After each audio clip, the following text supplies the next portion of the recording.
जय श्री महाकाल। नमस्कार दोस्तों, मैं आपका दोस्त कमल कुमार अग्रवाल। देखिए, एक बार मैं फिर आपके सामने हाजिर हुआ हूँ एक जन्म पत्रिका विश्लेषण के साथ में।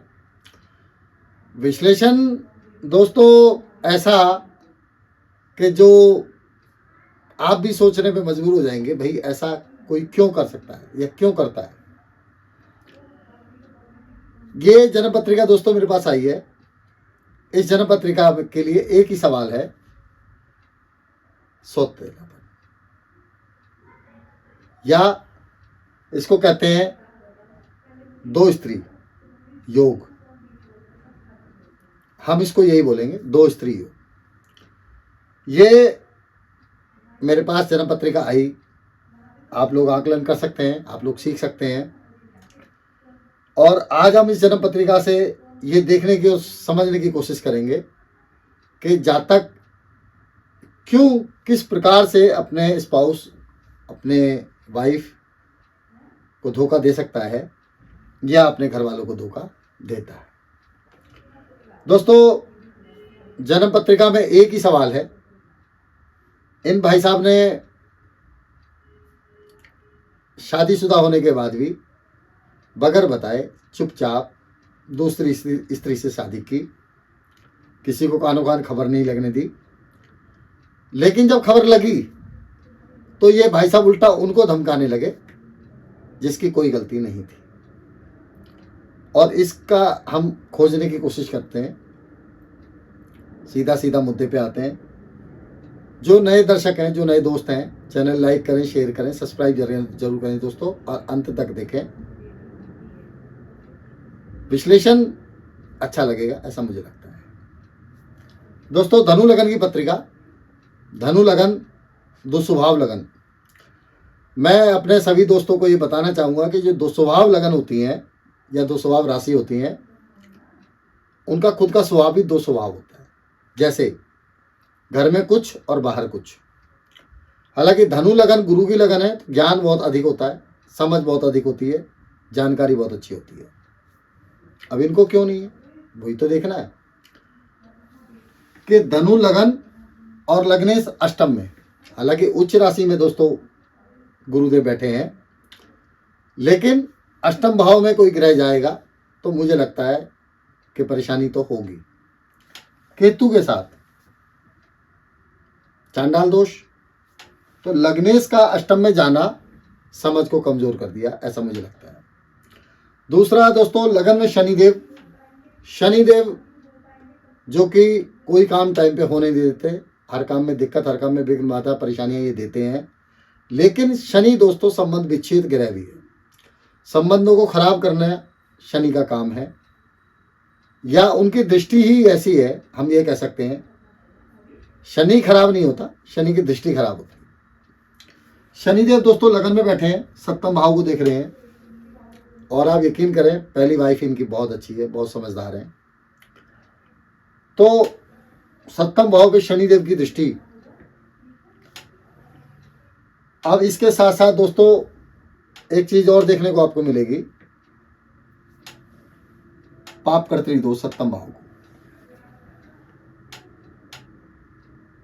तो क्या हुआ कि इन्होंने पहली शादी होते हुए दूसरी शादी चुपचाप कर ली। करने के बाद इंसान पकड़ा गया, और पकड़े जाने के बाद में ये भाई साहब उल्टा अपने घर वालों को और अपनी वाइफ को धौंस देने लगे कि आपको रहना है घर में तो रहिए, नहीं तो आप बाहर जाइए। ऐसा क्यों हुआ ये देखते हैं दोस्तों। लगन पे जब भी किसी पापी ग्रह का प्रभाव होगा तो आदमी जल्दी से गलती मानता नहीं है, इस बात का ध्यान रखना। लगन पे शनिदेव का प्रभाव, शनिदेव लगन में धन भाव के मालिक, और धनु लगन में शनिदेव कारक नहीं होते। ये और ध्यान रखने वाली बात है कि जन्म पत्रिका में जब कोई ग्रह कारक होता है तो उतना खराब नहीं करता। शनिदेव धनु लगन की पत्रिका में अकारक होते हैं। शनिदेव की दृष्टि सप्तम भाव पे, तो सप्तम भाव को बिगाड़ के रख दिया। उसके साथ साथ सप्तम भाव पे पाप कर्तृदोष, इधर केतु इधर मंगल, चांडाल दोष। चांडाल दोष और मंगल देव के बीच में ग्रह जो भी घर आएगा वो नुकसान होगा उसका, वो घर के फल कमजोर हो जाएंगे, आप देखना।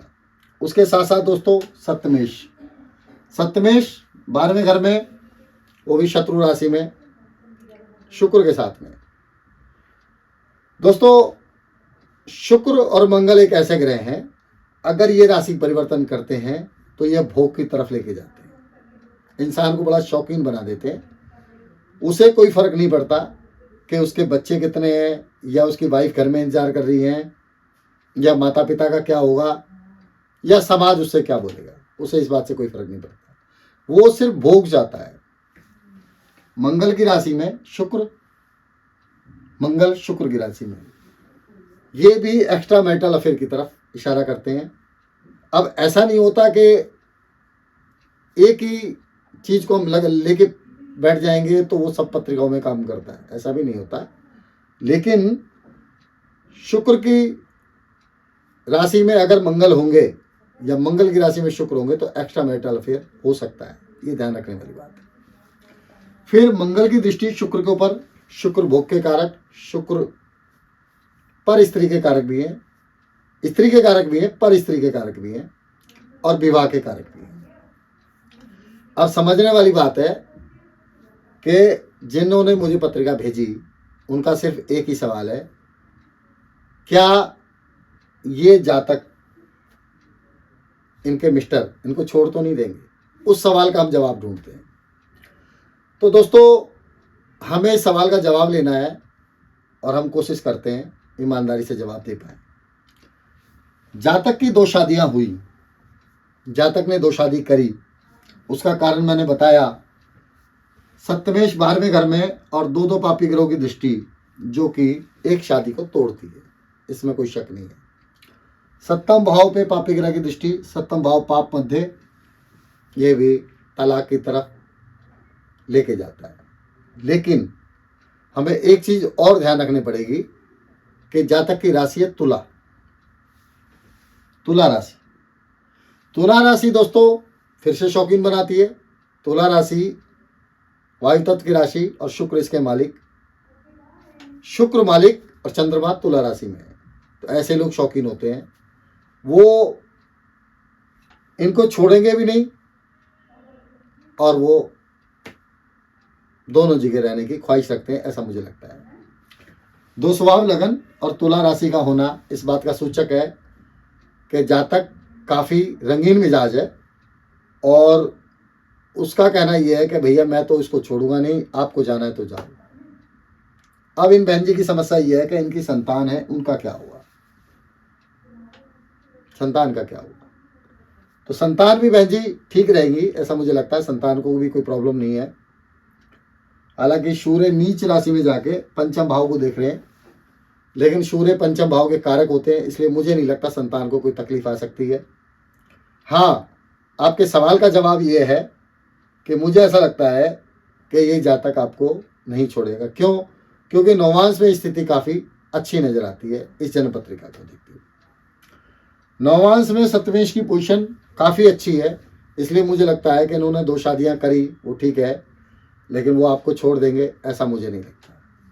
तो दोस्तों ये हमने इनका विश्लेषण किया, आप भी देखिए, सीखने को मिलेगा कि जातक किस प्रकार से धोखेबाज हो सकता है, अपने परिवार को धोखा दे सकता है, या अपने माँ बाप को धोखा दे सकता है, या समाज को धोखा दे सकता है।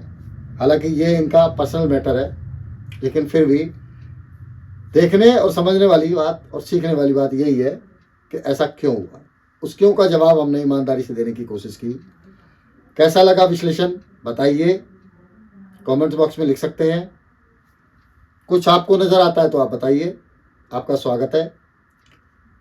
मैं अपना हर प्रोग्राम इसी उद्देश्य के साथ बनाता हूँ कि शायद आप लोग सीख पाएँ, अच्छा लगेगा मुझे भी, कि ज्ञान को जितना बढ़ाया जाए दोस्तों उतना अच्छा होता है। तो फिर से एक बात बोलूँगा, चैनल लाइक करें, शेयर करें, सब्सक्राइब करें और सीखें और सिखाएं, और ये भी बताएं कि प्रोग्राम कैसा लगा। इसी के साथ साथ दोस्तों मैं एस्ट्रो कमल कुमार अग्रवाल आपसे इजाजत चाहता हूँ। जय श्री महाकाल। नमस्कार दोस्तों।